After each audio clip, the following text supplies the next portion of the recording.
સિદ્ધપુરમાં અપહરણની ઘટના બને તે પહેલા જ પોલીસે અટકાવી દીધી છે।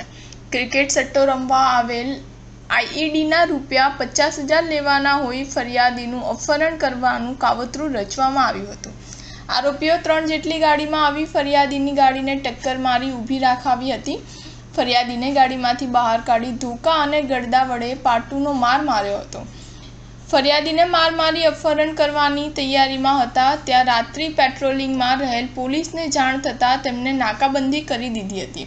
નાકાબંધી કરી પોલીસે 8 અપહરણકર્તાઓને ઝડપી પાડ્યા હતા। પોલીસે 3 ગાડી સહિત મોબાઈલ મળી કુલ 38 લાખ અને 10,000નો મુદ્દેમાલ કબજે કર્યો હતો। સિદ્ધપુર પોલીસે ફરિયાદ નોંધી વધુ તપાસ હાથ ધરવામાં આવી રહી છે। સ્ટાર ન્યૂઝ 7 હંમેશા સચ્ચાઈની સાથે।